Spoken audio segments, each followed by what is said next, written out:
먼저 하나님의 말씀 히브리서 4장 12절 말씀 함께 보시겠습니다. 히브리서 4장 12절 말씀입니다.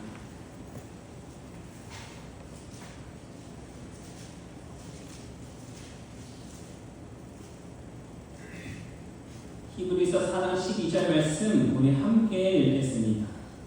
시작.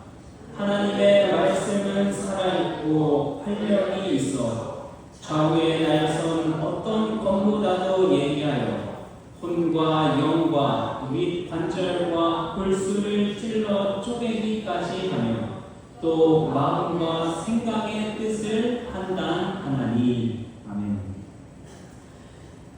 방금 읽은 말씀처럼 하나님의 말씀은 살아있고 활력이 있습니다. 우리는 지금 대혼란의 시대에 살아가고 있습니다. 양심과 도덕성은 무너졌고 옳고 그름의 모든 기준이 사라져 버렸습니다. 우리가 올바른 양심을 가지고 살아갈 수 있는 것은 오직 하나님의 말씀 안에 살 때만이 가능한 것입니다. 설교 한 번 듣는다고 우리는 큰 변화를 이루어내지 않습니다. 매일의 삶 속에서 살아 숨쉬는 말씀을 통해서 우리의 혼과 영과 관절과 골수가 쪼개지는 경험이 있기를 이 시간 간절히 소망합니다. 그래야 이 시간 말씀을 행하기 위해서는 이라는 제목으로 함께 말씀의 은혜를 나누겠습니다. 오늘 본문 말씀을 통해서 우리가 말씀을 행하며 살아가기 위해서 어떻게 해야 하는지 함께 살펴보고자 합니다. 오늘 본문 말씀 야고보서 1장 19절로 26절 말씀 함께 보시겠습니다. 야고보서 1장 19절로 26절 말씀 조금 길지만 제가 천천히 읽을 테니 눈으로 함께 읽어주시면 감사하겠습니다. 내 사랑하는 형제들아, 너희가 알지니 사람마다 듣기는 속히 하고 말하기는 더디하며 성내기도 더디하다. 사람이 성내는 것이 하나님의 의를 이루지 못합니다. 그러므로 모든 더러운 것과 넘치는 악을 내버리고 너희 영혼을 능히 구원할까 마음에 심어진 말씀을 온유함으로 받으라. 너희는 말씀을 행하는 자가 되고 듣기만 하여 자신을 속이는 자가 되지 말라. 누구든지 말씀을 듣고 행하지 아니하면 그는 거울로 자기의 생긴 얼굴을 보는 사람과 같아서 제 자신을 보고 가서 그 모습이 어떠했는지를 곧 잊어버리거니와 자유롭게 하는 온전한 율법을 들여다보고 있는 자는 듣고 잊어버리는 자가 아니요 실천하는 자니 이 사람은 그 행하는 일에 복을 받으리라. 누구든지 스스로 경건하다 생각하며 자기 혀를 제갈 물리지 아니하고 자기 마음을 속이면 이 사람의 경건은 헛것이라. 아멘. 오늘 본문 말씀에서 말하고자 하는 바는 말씀을 듣고 행하라는 것입니다.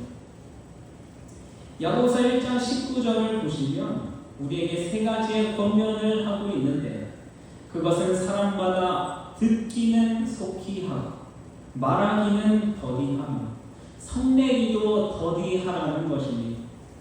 왜 이 세 가지의 권면을 하나로 묶어서 말씀하셨을까요? 그 이유는 이 권면의 말씀들이 우리 삶 속에서 이루어져야 우리는 하나님의 말씀을 듣고 행할 수 있기 때문입니다. 그 사실을 야고보서 1장 22절에서 다음과 같이 말씀합니다. 너희는 말씀을 행하는 자가 되고 듣기만 하여 자신을 속이는 자가 되지 말라. 야고보서의 저자는 이렇게 하나님의 말씀을 행하는 자가 되기 위해서는 듣기는 속히 하고 말하기는 더디하며 이 성내기도 더디하라고 기록하였습니다. 자, 그렇다면 이제 이 세 가지의 권면을 하나씩 살펴볼 텐데요. 이 첫째로 말씀을 행하는 자가 되기 위해서는 왜 속히 들어야 할까? 사람마다 듣기 듣기는 속히 하고. 사무엘상 15장 22절에서 다음과 같이 말씀합니다. 우리 함께 읽도록 하겠습니다. 시작.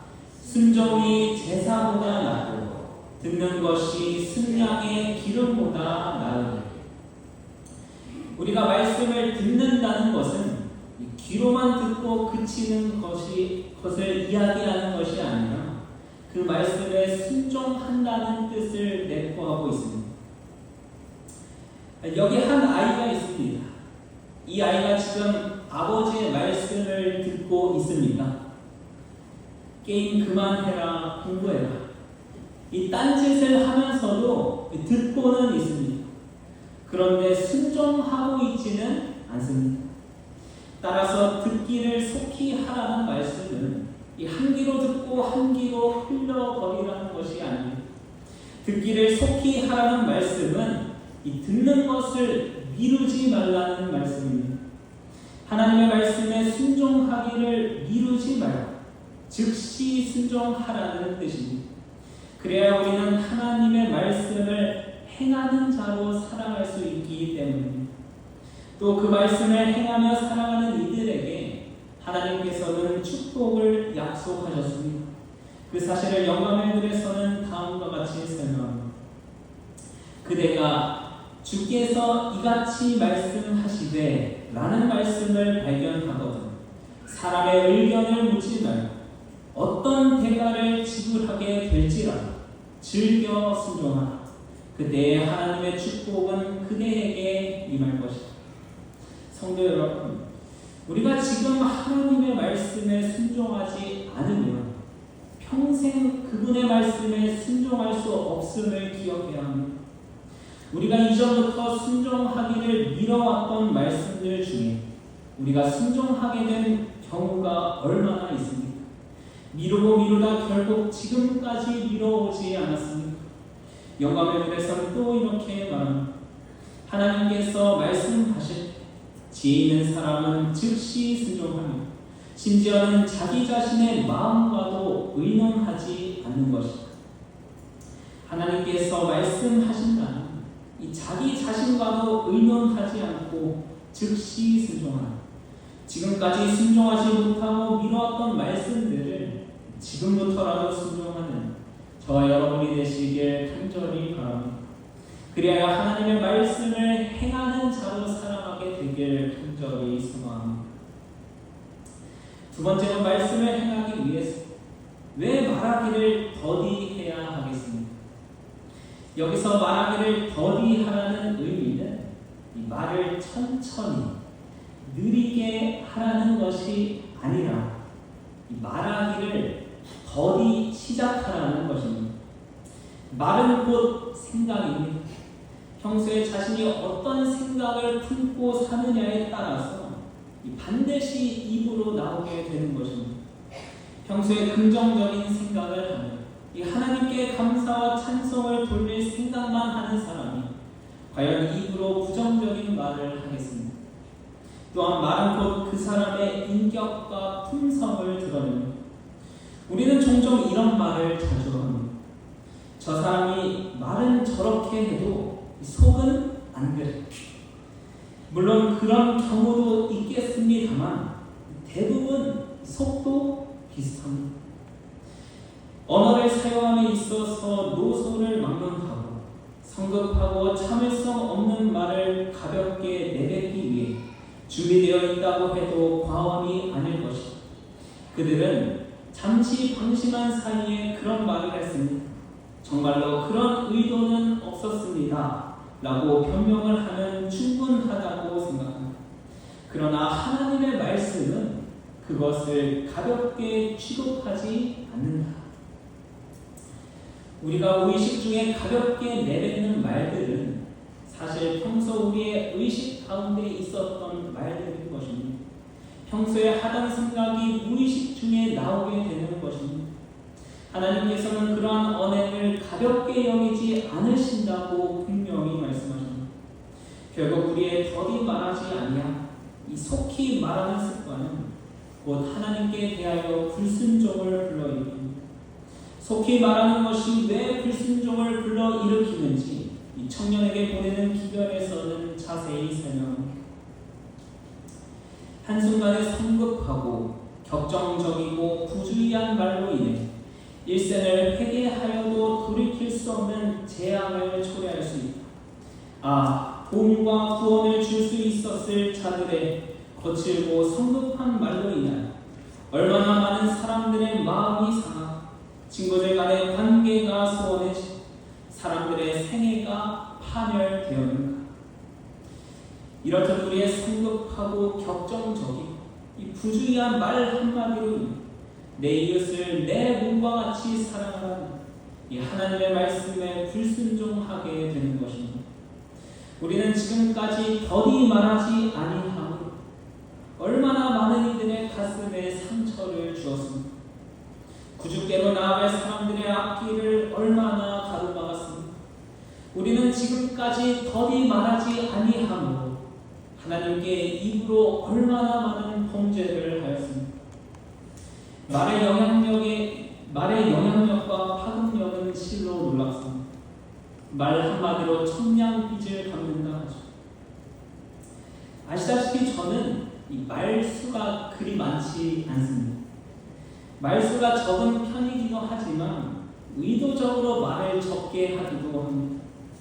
저 역시 말을 하다 보면 반드시 실수를 하게 되고 상대방에게 상처를 주고 있는 저의 모습을 종종 발견하게 되었기 때문입니다. 그래서 저에게는 이 한 가지 철학이 생기게 되었는데 그것이 무엇인가 하면 말을 해서 후회할 바에는 차라리 말을 하지 말자. 극단적이기는 합니다. 그러나 우리는 사랑하는 영혼들에게 입으로 상처 주고 입으로 하나님께 범죄하는 편에 서기보다는 차라리 말을 하지 않는 편에 서는 것이 훨씬 낫습니다. 성경에도 다음과 같이 말씀합니다.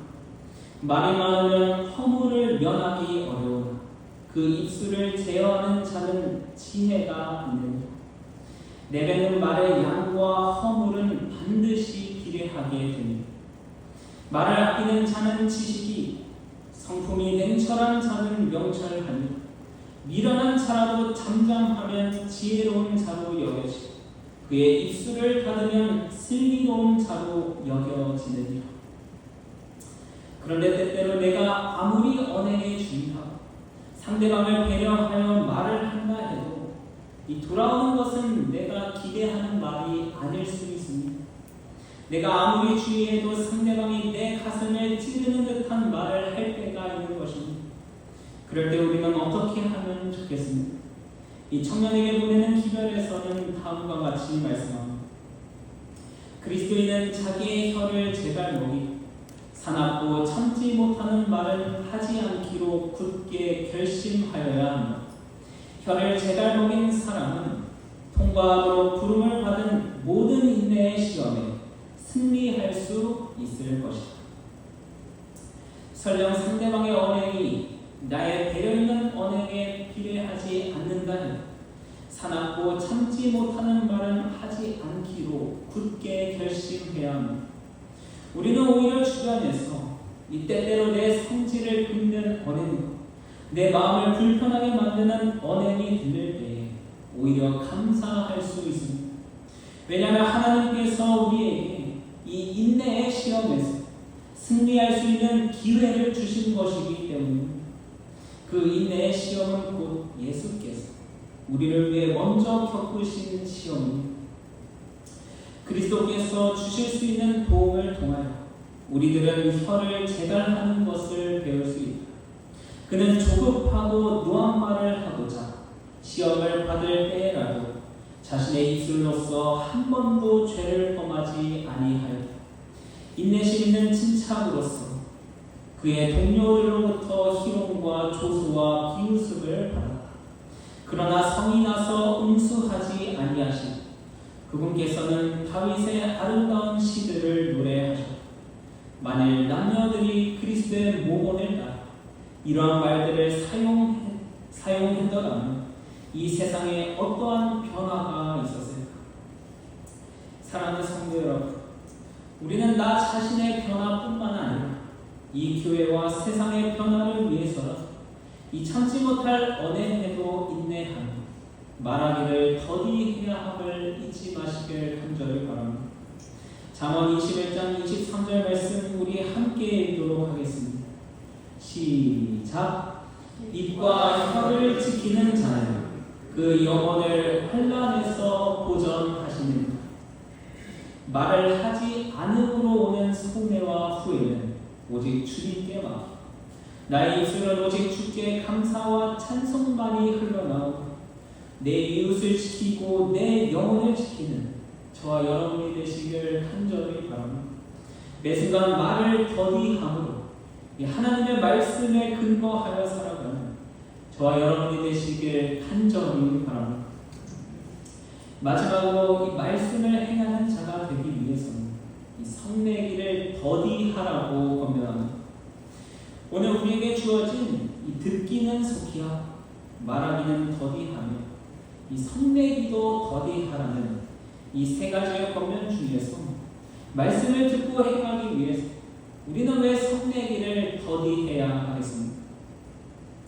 그 이유는 이 자신의 화를 다스릴 줄 아는 사람, 자신의 감정을 조절할 줄 아는 사람이 진정 하나님의 말씀에 순종하고 따를 수 있는 사람이 될 수 있기 때문인 것입니다. 자기 자신의 감정을 조절하지 못할 때는 그 어느 누구의 말도 들리지 않았던 경험이 다들 있을 것입니다. 청년에게 보내는 기도에서도 다음과 같이 말씀합니다. 우리 함께 읽도록 하겠습니다. 시작. 인생의 어지러운 일, 괴로운 일, 불쾌한 일들의 대부분은 기분을 이기지 못하는 데 원인이 있다. 내 기분을 이기지 못하여 무너졌던 경험이 다들 있지 않으십니까? 이 성경에서는 온유함이 지면의 모든 사람보다 더하다고 소개한 인물이 한 명 있습니다. 누구인지 아십니까? 네, 바로 모세입니다. 그러나 그 온유한 모세 역시 이 분노를 이기지 못해서 무너진 때가 있었습니다. 백성들이 지도자 모세에게 불만하여 이 마실 물을 요구하자 모세는 하나님께 기도하여 반석에게 명령하여 물을 내라는 명령을 받았습니다. 그런데 모세는 그 명령에 순종하지 아니하고 이 반석에게 명령을 하지 아니하고 지팡이로 반석을 2번 치고 맙니다. 그 반석을 치기 전에 모세의 말을 기억하십니까? 반역한 너희여 들으라. 당시 상황을 구주와 선지자에서는 자세히 설명합니다. 이 비난은 잘못이 아닌 사실이었으나 사실일지라도 분노하거나 조급하게 말하지 말아야 한다. 하나님께서 모세를 명하여 이스라엘 백성에게 그들의 반역을 책하실 때 그 말은 모세 자신에게도 고통스러워 백성들도 견디기 어려운 일이었으나 하나님께서는 모세가 그 기별을 전하는 데 있어서 그를 붙들어 주셔서 그러나 모세가 백성들을 비난하기 위하여 스스로 분노할 때에는 하나님의 성령을 슬프게 하고 백성들에게 해를 끼쳤을 뿐이었다. 그는 인내심과 자제력이 부족했음이 분명했다. 성도 여러분, 우리가 스스로 분노할 때에는 이 성령께서 슬퍼하신다는 사실을 잊지 말아야 합니다. 분노는 해를 끼칠 뿐입니다. 결코 유익이 되지 않습니다. 이후에 모세가 또다시 분노했던 적이 있습니다. 우상 숭배하는 백성들의 모습을 보고 증거판을 깨뜨린 사건입니다. 그러나 그 행동을 보시고 하나님께서는 모세를 꾸짖지는 않으셨습니다. 당시 모세의 분노를 영감의 글에서는 의분이라고 표현합니다. 불의를 보고 일으키는 분노를 말하죠. 그러나 우리는 의분이라 할지라도 반드시 주의해야 합니다. 시대 상황에서는 그 사실을 다음과 같이 말씀합니다. 민감한 윤리감에서 나온 이런 분노는 죄가 아니다. 그러나 여하한 도전에 대해서도 분노나 적개심을 품어도 무방하다고 생각하는 자들은 사단에게 마음의 문을 열어주고 있는 것이다. 하늘과 조화되기를 원한다면 원함과 증오심이 심령에서 추방되어야 한다. 비록 의분이라 할지라 자칫 잘못하면 의분의 대상에 대한 증오로 번지게 됩니다. 그것은 곧 그 영혼과 하나님께 대하여 범죄하는 것이기 때문에 의분이라 할지라도 우리는 주의해야 하는 것입니다. 요즘 나라의 정세를 보면 의분을 일으키는 일이 참 많이 일어나곤 합니다. 그러나 우리 그리스도인은 의분을 통하여 이 하나님의 말씀에 불순종하고 있지는 않은지 되돌아보아야 합니다. 혹시 나의 의분이 영혼에 대한 증오심으로 번지고 있지는 않은지 살펴보아야 하는 것입니다. 우리 교회에서도 마찬가지입니다. 누군가 잘못을 하게 되면 바로잡는 일은 분명 필요합니다. 그러나 그리고 그 과정 속에서 의문이 일어날 수도 있습니다. 그러나 의문이 영혼에 대한 증오심으로 번져서는 안 된다는 사실입니다. 영감의 글은 다음과 같이 말씀합니다. 그리스도께서는 노를 살인처럼 여기셨다. 증오심이 영혼 가운데 깃들여질 때에는 거기에 하나님의 사랑은 조금도 없는 것이다. 사랑하는 성도 여러분, 성내기를 더디하고 노하기를 더디하는 것은 곧 하나님의 품성입니다. 이제는 그분의 품성을 닮아가지 않으시겠습니까? 하나님의 품성을 담고 말씀을 듣고 행하기 위해 내 감정까지도 하나님께 맡기는 저와 여러분이 되시길 간절히 바랍니다. 히브리서 4장 12절 말씀 우리 함께 읽겠습니다. 시작. 하나님의 말씀은 살아있고 활력이 있어 좌우에 날선 어떤 검보다도 예리하여 혼과 영과 및 관절과 골수를 찔러 쪼개기까지 하며 또 마음과 생각의 뜻을 판단하나. 살아있는 하나님의 말씀을 행하기 위한 우리의 마음을 다시 한번 새롭게 하지 않으시겠습니까? 이제는 온전히 하나님의 말씀에 순종하며 살기 위해서 듣기는 속히야 말하기는 더디야 성내기를 더디하는 자로 살아가는 저와 여러분이 되시길 간절히 바라면서 말씀을 마치겠습니다.